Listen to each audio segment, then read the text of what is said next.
Welcome back to our special coverage as we honor the life and legacy of Jimmy Carter. And with us today, Brenda Wood and also Jeff Hollinger, former anchors here at 11 Alive. And we were just talking about the crowds, the amount of people who are showing up, not just here at the Carter Center, like 23,000 people actually made it through, but the amount of people that showed up in the nation's capital. In the cold, frigid cold weather, and then with the wind that was blowing fiercely, people having to wait in long lines to get into the rotunda to pay their respects. And not nearly was it as efficient as it was here. We didn't have long lines as people came to see Carter here at the Carter Center. 23,000 people here in Atlanta. And the crowd, we're trying to get some numbers now, the number of people who visited in Washington. I was surprised at how young the crowd was. Yeah. I mean, it really was young. I think we speculated a bit earlier in the week about, you know, what exactly would this crowd look like? And in part, the reason is this. When you think about Jimmy Carter over the last 45 years, post the White House, Washington, D.C. is not part of the equation. You just didn't see Jimmy Carter in D.C. If you look for photos of President Carter in D.C. in the 80s, 90s, into the 2000s, you really have to look. He's not there. I mean, he was everywhere else around the United States and certainly around the globe. But Washington, D.C. was a place that he campaigned against and ultimately became his Achilles heel in 1981. So the expectation of what kind of crowd we were going to see in D.C. was such that I don't think we knew what to expect. So somewhat surprised by the size of the crowd and certainly by the youth of it. Yeah, well, we know there's a big crowd down there in Plains, Georgia right now. And that's where we find 11 Alive Zach Merchant standing by right now. And we can see some security behind you, but also some residents as well. Set the scene for us there, Zach. You're right. Obviously, security is starting to ramp up. It's been steadily ramping up over the past really almost 2 weeks, but particularly in the last few hours, you see the security presence coming up here in Plains. But I think Jeff made a really good point here as he was talking about watching these live feeds of the crowds, both at the Carter Center a few days ago and in the nation's capital. And Jeff said it was notable how young the crowd is. And you can see the crowd behind me here, and it's been filling in over the course of the day here in Plains. And the crowd here, too, is young in many places, but it really spans generations. We've seen families come out here where you see a grandparent, their child, and then their child, 3+ generations of oftentimes Georgians, many times folks with direct connections to Plains coming here to pay their respects. And we want to give you the latest information we have on when the next major events are going to take place here. Obviously, things are running a little bit behind schedule today, but there's no reason to rush on a day like this. A few young military officers came by just a few minutes ago and gave us an update.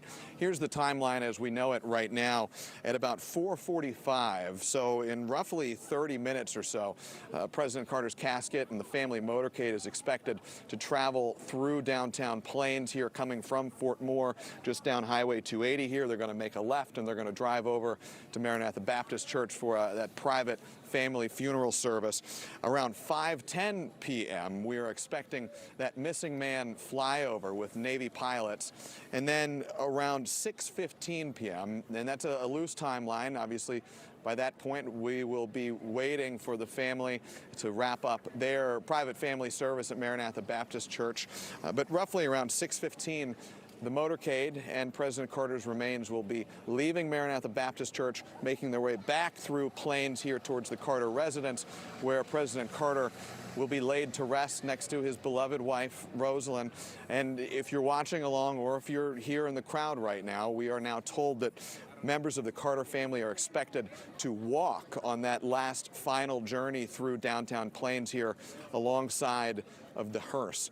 And if you've been following along today, you may have picked up this was a busy day with a lot of movements. And one quick vignette we should share, we're told that in a typical state funeral, they wouldn't do all this in one day, but President Carter famously involved in his planning and in the plans for his state funeral. And it was his wish that on the same day that his national funeral happened with all the pomp and circumstance in D.C., so too would his final moments and his being laid to rest happen among the people he knew and he called home right here in Plains. And that is why this is all happening today. Of course, on a day like this, legacy is at the forefront of so many people's minds. Jason Carter, President Carter's grandson, we heard him speak at the national funeral service a few hours ago. We also got a chance to speak with him one-on-one a few months ago about what he hopes President Carter's legacy will be. What do you hope President Carter's legacy will be?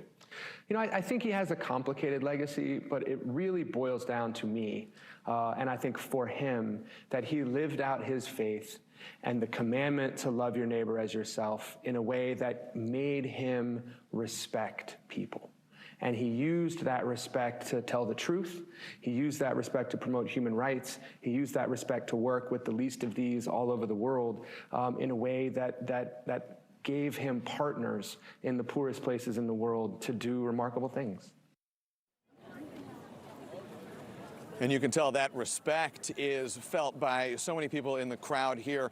So many people we know felt it too at the National Cathedral in the service earlier today, from world leaders to everyday folks. The desire to come out and pay their own respects to President Carter after his 100 years of respecting them and respecting the world.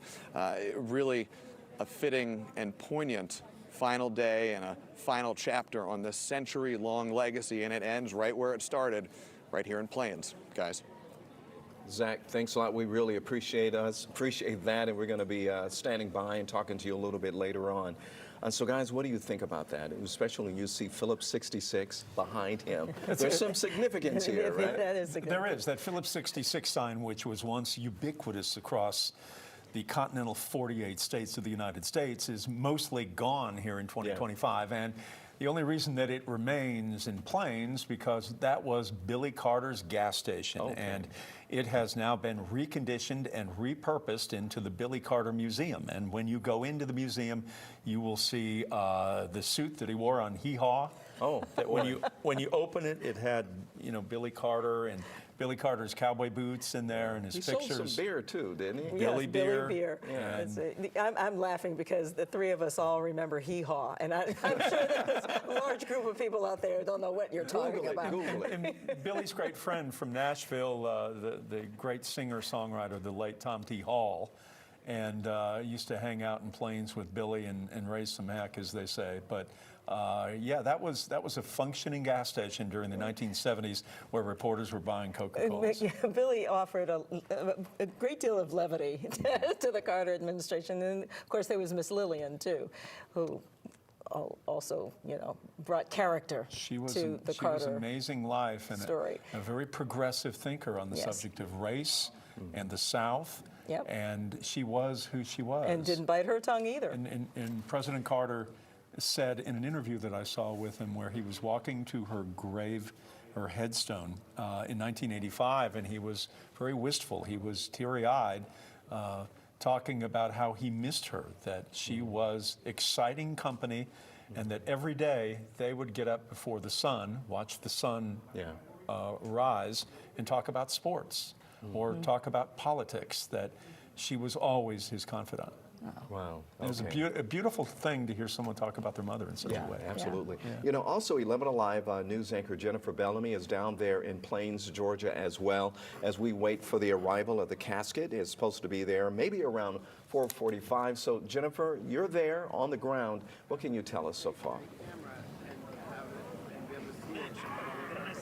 Well, the community continues to show up. The crowds just keep getting larger and larger. I took a walk around a little while ago earlier today, and rangers with the National Park Historic Park Service were handing out some of these flags to people just in honor of the day and in honor of Georgia's 39th president, Jimmy Carter. A lot of folks out here. We've seen some trolleys and buses carrying groups of people with signs, and people really just wanting to come come out and say a final goodbye to everyone here in this Plains community. We do know that things are running a bit behind schedule, but that doesn't seem to be playing a factor or playing a role in the people who have come out here.